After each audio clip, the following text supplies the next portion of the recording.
Quentin Tarantino never rushed back into the director's chair, but rather wrote for pleasure and carefully prepared for new projects. 100%. For decades in his free time, the author would jot ideas down for a future novel, which he never planned on publishing. It was a simple story used to exercise his style, and at the same time tell the story of Los Angeles in the late 1960s. A carefree time in Quentin's youth, yet packed with events for Hollywood. The text sparkled with hundreds of references to famous personalities working in that dream world, and created a world filled with homages and quotes. The fuck are you talking about? Hundreds of pages of random notes with unconnected scenes turned into the script of his 9th film while shooting Inglourious Bastards. I was part of Operation Kino from the very beginning as a double agent. One of the members of the star-studded cast who Quentin wished to remain anonymous asked him to hire his stunt double. They had worked together for 20 years.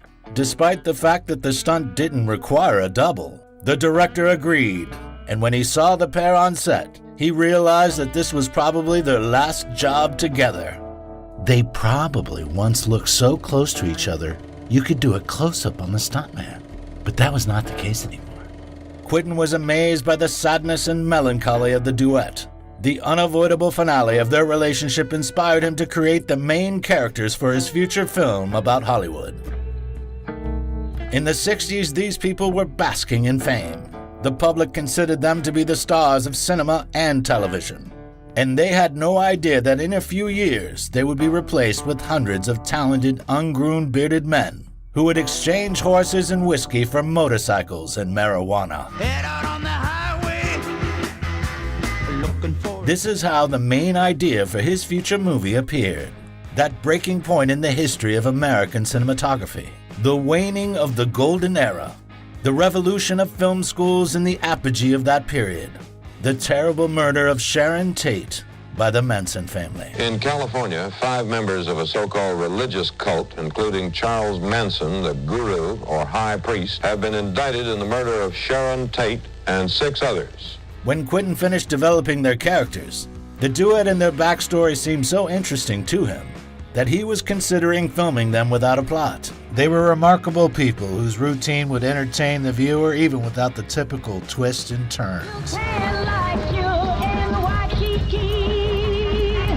So in 2016, after the promo tour of Hateful Eight and a few award ceremonies, Tarantino seriously started casting for his next picture. At the same time, his longtime friend Harvey Weinstein found himself at the center of the biggest sex scandal in the USA. Harvey, are you sorry? The lawsuits continued till the 11th of March 2020, when Harvey was found guilty and sentenced to 23 years in prison. Despite the moral aspect and societal resonance, the event affected the typical methods of Quentin's filmmaking. Every picture made by Tarantino had been produced by Harvey's studio, but because of the scandal, the director had to find new investors. Why should that surprise anybody? When the hell has America, ever been fair? We might be right every once in a while, but we're very rarely fair. Several studios bid for the project, including Warner Brothers, Paramount, and Sony. The last studio provided the best conditions.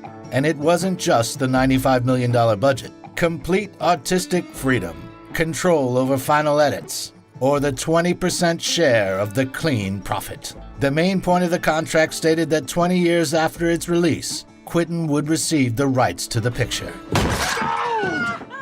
It was these unprecedented conditions that allowed Quentin to bring to life risky ambitions.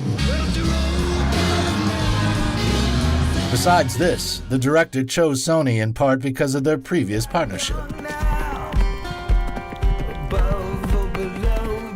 In 2012, the studio received the rights to the international release of Django Unchained, and thanks to its involvement, the movie became the most profitable of Tarantino's career. This step also made their relationship come full circle. Quentin returned to Sony after 20 years had passed since they had declared his script too violent and refused to invest in Pulp Fiction. They look like a couple of dorks. Weinstein's shoes were filled by David Heyman, who worked on the Harry Potter franchise and the Oscar-winning Gravitation. And though David had dozens of successful projects under his belt, He said that his time working with Quentin was one of the best periods of his career. It was about as much fun as I've ever had on any movie in my life. The crew is his family. Do you like our work? Let us know with your like and comment. Push that subscribe button and share with your friends. If you want to support the project financially, become our sponsor on Patreon or YouTube sponsorship.